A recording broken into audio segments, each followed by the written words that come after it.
বড়লোক দেখে মেয়ের বিয়ে দিলেই কি জীবন সুখের হয়, নাকি অন্ধ লোভের খিসারত দিতে হয় সারা জীবন? আজ আপনাদের শোনাবো দুই বোনের এমন এক মর্মান্তিক গল্প যা দেখলে চোখ দিয়ে জল চলে আসবে। মিতু, রিয়া, আজকে তোদের দুজনকে ঘটক মশাই এসে দেখে যাবেন। তোরা দুজন খুব ভালো মতো একটু গোছগাছ হয়ে থাকিস রে মা, যেন পাত্রপক্ষকে গিয়ে ঘটক মশাই তোদের সম্পর্কে বিস্তারিত বলতে পারে।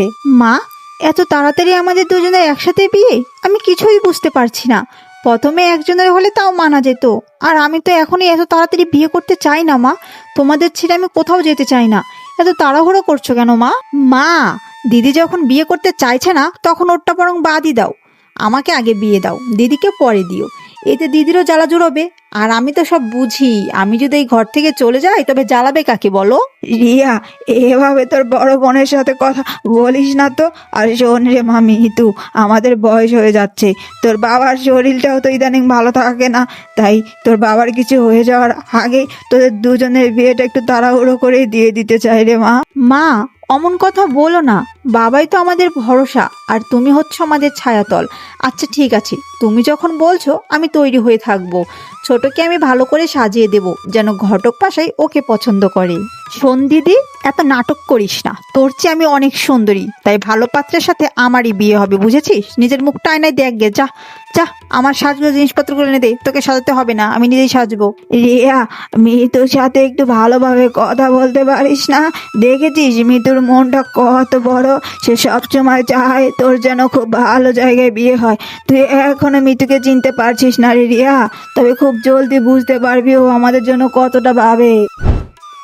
বাবা, আপনাদের দুটো মেয়েই তো অসাধারণ সুন্দরী হয়েছে বৌদি। পাশের গ্রামের দুটো ছেলে আমাকে বিয়ের জন্য ধরেছে, আর সব থেকে অবাক করা কাণ্ড হলো তাদের বাড়িটা একদম পাশাপাশি। তবে প্রধান সমস্যা হলো একজনের অনেক টাকা পয়সা আছে, আরেকজনের টাকা পয়সা খুবই অল্প।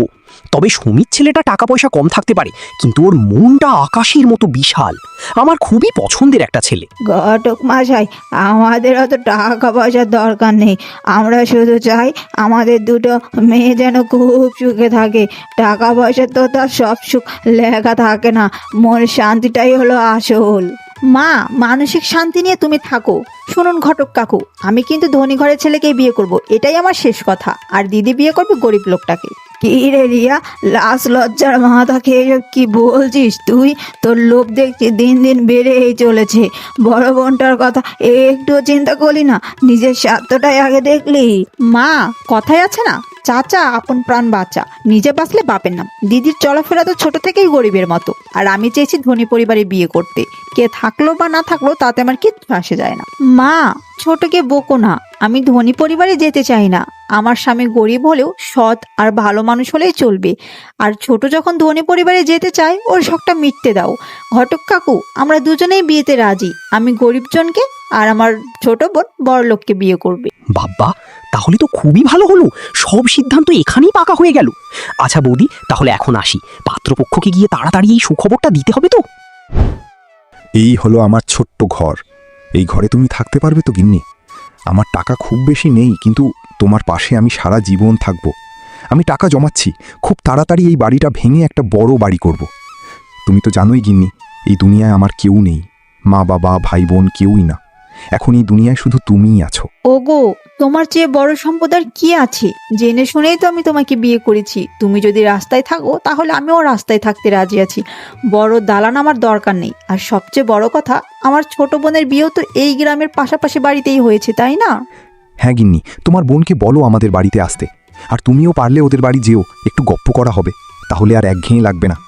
আচ্ছা গিন্নি, আমি একটু বাজারে যাচ্ছি, কিছু বাজার করে নিয়ে আসি, তারপর জমিয়ে রান্না করো। আচ্ছা ঠিক আছে, তাহলে তুমি বাজারে যাও, আর আমি এদিকে রান্না বান্নার ব্যবস্থা করি, কেমন? মুখ সামলে কথা বলো। আমাকে চাকর বানিয়ে রাখুনি যে যা বলবে তাই করতে হবে। আমার মতো বড় লোকের ছেলের সাথে বিয়ে হওয়া তোমার 7 জন্মের ভাগ্য। এই সংসারে থাকতে হলে চুপচাপ থাকবে, না হলে এক লাথিতে বের করে দেব। ভুলে যেও না তুমি কোনো জঘন্য গরিবের ঘর থেকে এসেছো। কেন যে তোমার মতো গরিব ঘরের মেয়েকে বিয়ে করতে গেলাম, সেটাই আমার সবচেয়ে বড় ভুল। এসব তুমি কি বলছো? আমি তোমার বউ, তোমার কাছে গয়না চাওয়া কি আমার অপরাধ? বড় লোকের ছেলে বলে বিয়ে করলাম, অথচ বিয়েতে তুমি একটা গয়নাও দিলে না আমাকে। এর চেয়ে তো গরিব কাউকে বিয়ে করাই ভালো ছিল। তোমাকে বিয়ে করাটা আমার সবচেয়ে বড় ভুল হয়েছে।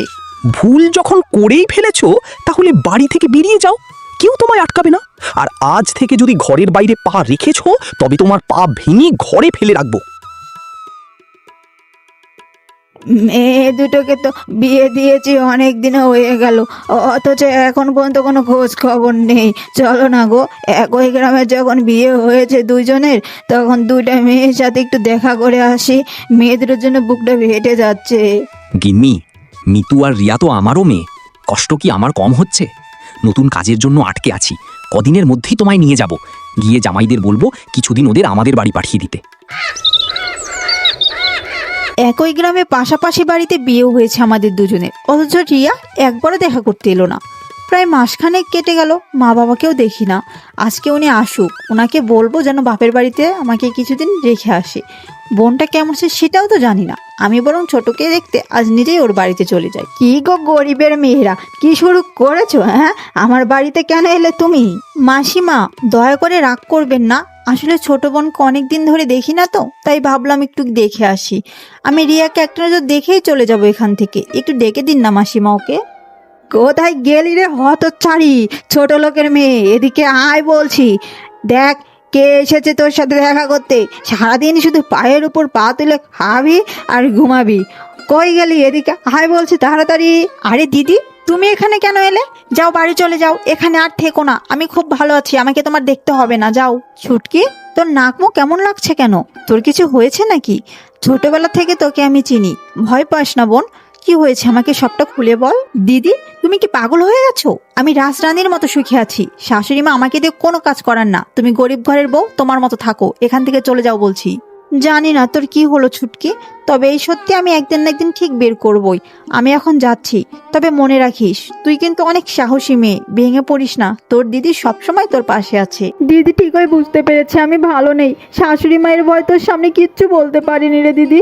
লোভের বশে পড়ে আমি বড়লোক দেখে বিয়ে করে আর চাকরানির মতো জীবন কাটাচ্ছি রে দিদি। তুই আমাকে ক্ষমা করে দিস, তোর সাথে আমি খারাপ ব্যবহার করেছি। আরে আপনার এখানে কি চান বলুন তো? কোনো কথাবার্তা নেই, হুট করে আমাদের বাড়িতে চলে এলেন। আরে দিদি, আমরা এখানে খেতে আসিনি, শুধু মেয়েটাকে দেখতে এসেছি। ঘরের ভেতরেও যাব না, বাইরে দাঁড়িয়ে মেয়েটাকে দেখে তারপর বড় মেয়েটাকে একটু দেখে চলে যাব। দয়া করে মেয়েটাকে যদি একটু ডাকতেন খুব উপকার হতো। কতদিন ধরে দেখি না আমার মেয়েটাকে, একটু ডাক দিন না দিদি, রাগ করবেন না। একে তো ছোট লোকের মতো না বলে করে চলে এলেন, আবার বলছেন মেয়েকে ডাক দিতে। আমাকে কি আপনার বাড়ির চাকর বাকর পেয়েছেন নাকি? মা, বাবা, তোমরা এসেছো, আমি আর এখানে থাকতে চাই না, আমাকে তোমাদের সাথে নিয়ে চলো। এ বাড়ির মানুষেরা মানুষ নয়, এক একটা আস্ত প্রাস আনার পশুর মতো আচরণ করে। তোমাদের মেয়েকে বাঁচাতে চাইলে এখন এখান থেকে নিয়ে চলো, আমি আর এক মুহূর্তে এখানে থাকতে চাই না। সারাদিন আমাকে চাকরানির মতো খাতায়, বাপের বাড়িতে নিজের হাতে এক গ্লাস জল তুলতে হতো না, আর এখানে সব কাজ আমাকে করতে হচ্ছে। এত কিছু করার পরেও কোনো নাম পাই না মা, সব সময় দুবেলা খাবার জায়গায় আমাকে একবেলা খেতে দেয়। এই হতচ্ছাড়ি বৌমা, তোমায় কি আমি এখানে ডেকেছিলাম? মা তো বাড়ি করে কেন এখানে চলে এলে? আমার ছেলে আজ আসুক শহর থেকে, তারপর তোমার ব্যবস্থা নিচ্ছি। তোমার বার বেড়ে গেছে, যাও বলছি এখান থেকে, ঘরে যাও। এই সংসার আমি আর করব না, আপনি থাকুন আপনার সংসার নিয়ে। আমি চিরকালের জন্য মা বাবার সাথে চলে যাচ্ছি। এই অত্যাচারী রাজপ্রাসাদের চেয়ে নিজের কুড়ে ঘরে থাকো অনেক ভালো। আমরা যা বোঝার বুঝে গেছি, চল এখান থেকে। তোর আর এক মুহূর্ত এখানে থাকতে হবে না, প্রয়োজনে সারা জীবন তোকে আমাদের কাছেই রাখবো, তবুও এই রাক্ষসদের হাতে তোকে দিব না রে মা। দিদি রে, আমাকে ক্ষমা করে দে, তোর সাথে যা অন্যায় অপমান করেছি আমি সবকিছু শিক্ষা আমি পেয়ে গেছি রে দিদি। সংসার ত্যাগ করে এখন আমি একবারে বাবা মার কাছে চলে যাচ্ছি, তুই শুধু আমায় ক্ষমা করে দিস দিদি। তুই একদম চিন্তা করিস না ছুটকি, ঈশ্বর সবকিছু ঠিক করে দেবেন। ওই বাড়িতে তোকে আর ফিরতে হবে না, তুই বাবা মার সাথেই থাকবি। তোর বয়স এখন অনেক কম, পুরো জীবন পড়ে আছে, তোর প্রতি আমার আর কোনো অভিযোগ নেই রে বোন। হ্যালো বন্ধুরা, কেমন লাগলো আমাদের আজকের এই গল্পটি? অবশ্যই কমেন্ট করে জানাবেন। এরকম আরও সুন্দর সুন্দর মোরাল স্টোরি দেখতে আমাদের চ্যানেলটি সাবস্ক্রাইব করে পাশে থাকবেন। দেখা হবে নতুন কোনো ভিডিওতে। আজ তবে আসি, টাটা, বাই বাই।